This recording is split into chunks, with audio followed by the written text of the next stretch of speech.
Bienvenue sur le podcast Samantha tombe le masque. Je suis Samantha, énergéticienne, cartomancienne, alchimiste des énergies et de l'âme, mais aussi femme authentique, imparfaite, maman solo et exploratrice d'un chemin qui n'a pas de mode d'emploi. Ici, pas de faux semblants, je partage ce qui m'a brisée, ce qui m'a reconstruite, je parle de mes ombres autant que de mes lumières. Je t'emmène dans mes expériences, mes prises de conscience, mes vérités d'aujourd'hui. Celles qui changent, qui évoluent, qui s'affirment. Chaque épisode est une clé pour te rappeler que toi aussi, tu peux tomber le masque et laisser ton âme vibrer plus fort. Si ce podcast résonne en toi, fais-le voyager. Partage-le, note-le, commente-le. Parce que plus nous serons nombreuses à tomber le masque, plus nos âmes respireront.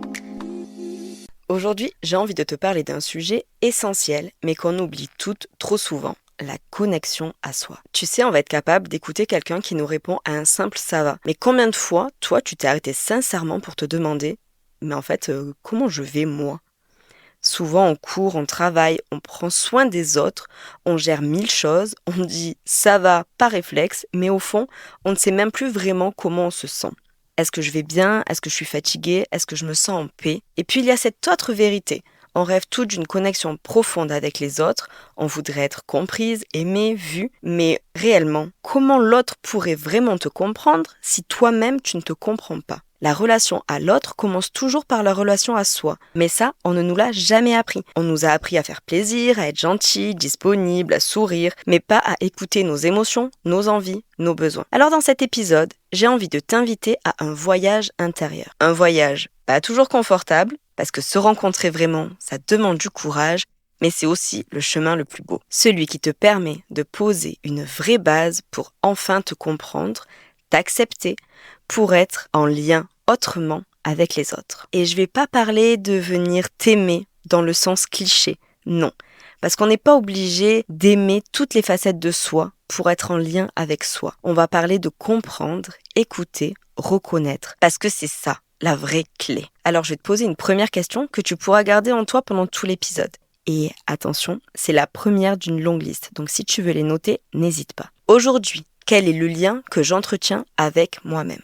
Maintenant, j'ai envie de te parler de quelque chose d'important. Pourquoi c'est si difficile de vraiment se comprendre? Parce qu'on vit dans un monde où on nous apprend à regarder partout, sauf à l'intérieur. On va nous dire comment il faut réussir, aimer, s'habiller, parler, se tenir, mais personne ne nous demande jamais « et toi, comment tu te sens dans tout ça ?» Résultat, on va vivre souvent en mode automatique. On agit, on sourit, on répond « ça va », mais à l'intérieur, il y a une sorte de déconnexion. Et cette déconnexion, elle devient un frein dans toutes nos relations. Parce que si je ne sais pas qui je suis, comment je peux demander à quelqu'un de vraiment me comprendre?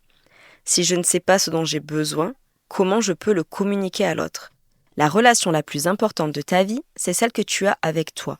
Et pourtant, c'est la relation que tu vas négliger le plus. Je te laisse penser à ça. Combien de fois tu as accepté quelque chose qui ne te convenait pas juste pour ne pas décevoir? Combien de fois tu as dit oui alors qu'à l'intérieur, tu voulais dire non? Combien de fois tu as attendu que l'autre devine ce que tu ressens au lieu de te l'avouer à toi-même? Tu vois, ce n'est pas parce qu'on ne sait pas s'aimer, c'est souvent parce qu'on ne sait pas s'écouter. On n'ose pas se demander « qu'est-ce que je ressens là maintenant? De quoi est-ce que j'ai vraiment besoin? Quelle part de moi est en souffrance ?» Parce que se poser ces questions, ça peut être inconfortable, ça peut réveiller des blessures, des peurs, des vérités qu'on n'a pas envie de voir. Mais si tu ne fais pas ce travail avec toi, tu vas le reporter dans ta relation à l'autre. Tu vas chercher qu'il ou elle vienne combler un vide, qu'il ou elle devine ce que toi-même tu ignores, voire même t'apporte la sécurité que tu n'arrives pas à trouver en toi. Et c'est là que ça coince, parce que personne ne peut porter cette mission à ta place. Alors je vais t'inviter à faire pause pour t'interroger si tu veux prendre le temps de le faire maintenant. Tu peux fermer les yeux et tu peux te poser cette simple question. Aujourd'hui, est-ce que je me comprends vraiment ou est-ce que je me fuis? Parce que tu sais, on parle souvent de se reconnecter à soi, comme si c'était une phrase un peu abstraite, presque spirituelle. Mais en réalité, c'est vraiment concret. C'est une pratique du quotidien, une discipline douce qui demande de la régularité, mais pas de la perfection. Je vais te donner quelques clés simples, mais puissantes, pour commencer. Dans un premier temps, il faut revenir au corps. Ton corps, c'est ton premier messager. Il te parle en permanence. Fatigue, tension, douleur, frisson, chaleur. Mais la plupart du temps, tu ne l'écoutes pas. Tu vas pouvoir commencer par un scan corporel, à n'importe quel moment de la journée. Il te suffit de fermer les yeux, de prendre une grande respiration et de te demander où est-ce que je vais sentir une tension, une gêne? Est-ce que je ressens aujourd'hui de la légèreté, de la lourdeur? Viens observer ton corps parce que c'est lui qui va t'indiquer où est-ce que ça circule et où est-ce que ça bloque. Tu peux aussi venir observer tes émotions. Une émotion, c'est une énergie en mouvement, mais quand tu ne l'écoutes pas, elle va s'accumuler, elle va se transformer en frustration, en colère, en tristesse, en anxiété. Demande-toi, qu'est-ce que je ressens vraiment? Pas juste une réponse basique comme ça va ou ça va pas, mais vraiment, je ressens de la joie, je ressens de la peur, de la lassitude, de la sérénité. Viens noter ces émotions, parce que nommer ces émotions, c'est déjà les accueillir. Tu peux aussi tenir un journal. Écrire, ça va être un outil thérapeutique incroyable. Tu peux venir y noter chaque jour une phrase, une pensée, un ressenti. Pas besoin de faire un roman de tout ce qui te traverse dans la journée. Tu peux utiliser des questions très simples pour débuter ton écriture avec qu'est-ce qui m'a fait sourire aujourd'hui, qu'est-ce qui m'a dérangé, de quoi est-ce que j'ai eu besoin mais que j'ai pas osé demander.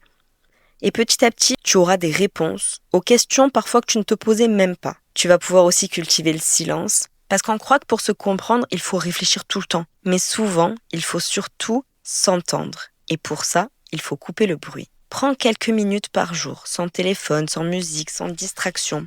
Juste toi. Au début, ça peut être inconfortable, mais c'est là que ta voix intérieure, elle va commencer à se faire entendre. Va vraiment à la recherche de tes besoins. Qu'est-ce que cette voix intérieure, elle veut te faire comprendre? Tu peux aussi t'entourer d'espaces de soins. Tu n'es pas obligé de tout faire seul. Un soin énergétique, une séance de thérapie, un cercle de parole, ce sont des espaces où tu peux déposer et entendre des parties de toi que tu n'arrives pas à voir seul. Moi, par exemple, j'utilise beaucoup la méditation, la respiration, le yoga. Je fais aussi des auto-soins, mais je fais aussi appel à une thérapeute. Je fais des soins énergétiques avec d'autres personnes.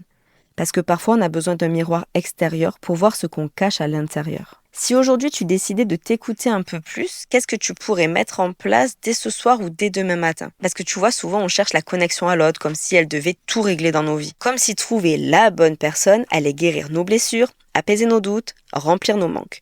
Mais en fait, si toi tu ne sais pas comment tu fonctionnes, si tu ne sais pas ce que tu ressens et ce que tu veux, si tu ne sais pas ce dont tu as besoin, comment est-ce que l'autre pourrait le deviner? La clarté intérieure, ça va être la clarté dans ta relation. Quand tu apprends à t'écouter, tu deviens plus clair. Et là, tu peux dire à la personne en face de toi, j'ai besoin de silence, j'ai besoin de tendresse, j'ai besoin là qu'on me laisse de l'espace.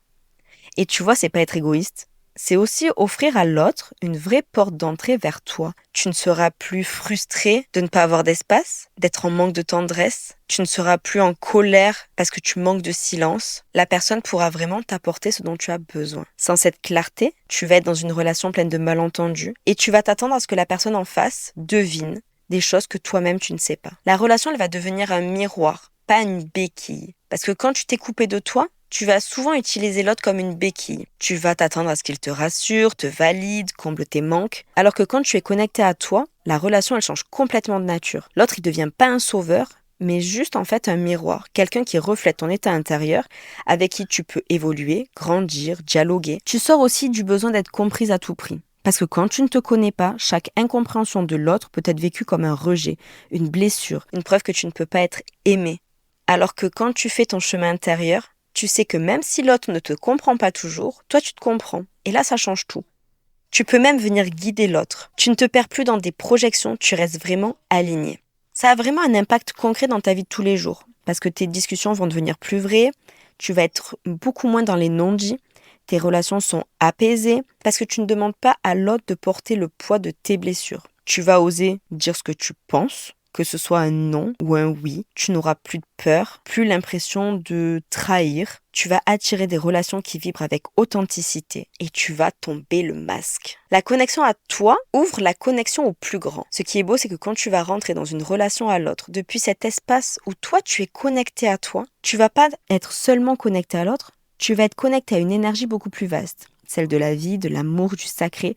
C'est comme si la relation devenait un terrain de croissance, un espace sacré où deux âmes se rencontrent réellement. Quand tu regardes tes relations aujourd'hui, est-ce que tu sens que tu es vraiment en lien avec l'autre ou est-ce que tu espères qu'il comble ce que tu n'arrives pas toujours à t'offrir toi-même? Parce que tu vois, la connexion à l'autre, c'est pas une magie qui tombe du ciel.